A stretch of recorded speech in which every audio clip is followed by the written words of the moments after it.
Hello everyone, welcome back to speak Angrezi with one more English lesson. और आज हम फिर से कुछ नया सीखने वाले हैं। गाइस, कई बार क्या होता है कि हम अपने डे टू डे कॉन्वर्सेशन में कुछ इस तरीके से बोलते हैं कि यार आपको पता है ये जो कंपनी है ना, ये बर्बाद होने के कगार पे है।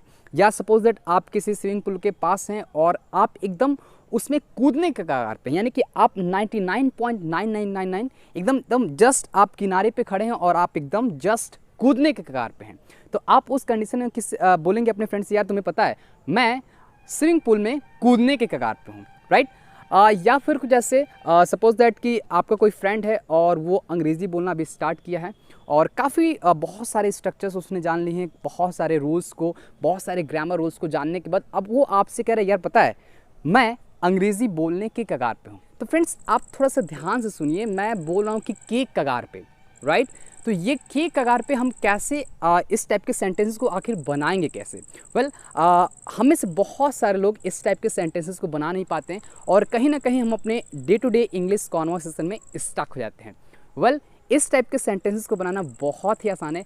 आपको एक छोटे से फ्रेज का यूज़ करना पड़ेगा and definitely you would be able to make this type of sentences. Hi everybody, it's me Amar and I welcome all of you with the big heart on speak Angrezi, जहां आप सीखते हैं हाउ टू स्पीक इंग्लिश।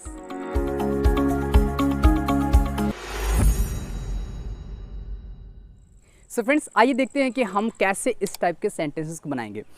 इस type के sentences को बनाने के लिए आपको एक छोटे से फ्रेज का यूज़ करना पड़ेगा जिसका नाम है on the verge of. Yes friend, आपने बिल्कुल सही सुना, जिसका नाम है ऑन द वर्ज ऑफ। इसी का हम यूज़ करके हम इस टाइप के सेंटेंसेस को बनाएंगे। सपोज आपको बोलना हो कि मैं अंग्रेज़ी बोलने के कगार पे हूँ, यानी कि एकदम 99.99% पे एकदम आके रुका हूँ, एकदम बोलने के कगार पे हूँ।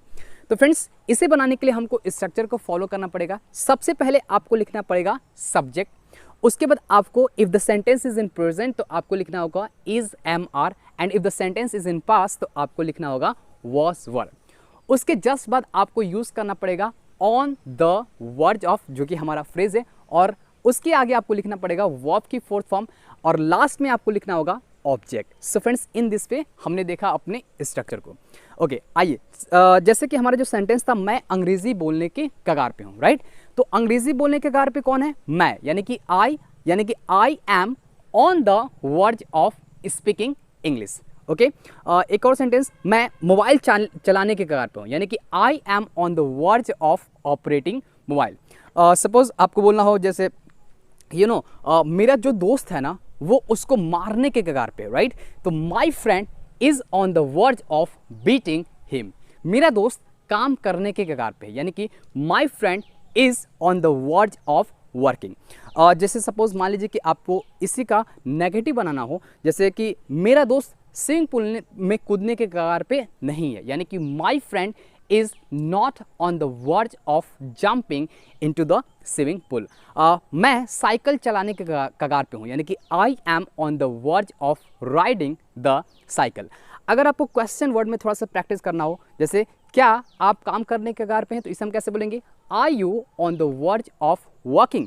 नहीं, मैं काम करने के कगार पे नहीं हूँ। No, I am not on the verge of working। बहुत सारे सेंटेंसेस को प्रैक्टिस कर सकते हैं। इट डिपेंड्स ऑन यू कि आप कितना ज़्यादा सेंटेंसेस को प्रैक्टिस करते हैं, क्योंकि फ्रेंड्स जितना ही ज़्यादा आप सेंटेंसेस को प्रैक्टिस करेंगे day by day you would be able to speak English fluently. Suppose that मान लीजिए कि आपको कुछ इस तरीके से बोलना हो कि मेरा दोस्त इस पेड़ को काटने के कगार पे, यानी कि my friend is on the verge of cutting this tree. मेरी सिस्टर इस फूल को तोड़ने के कगार पे, यानी कि my sister is on the verge of plucking this flower। जैसे आपको क्वेश्चन वर्ड में जैसे बनाना हो कि तुम फूल कहाँ पर तोड़ने के कगार पे हो, यानी कि where are you on the verge of plucking the flower। मैं फूल तोड़ने के कगार पे हूँ इस बागीचे में, यानी कि I am on the verge of plucking the flower in this garden। So friends, you can make a lot of sentences. It depends on you कि आप कितना ज़्यादा प्रैक्टिस करते हैं।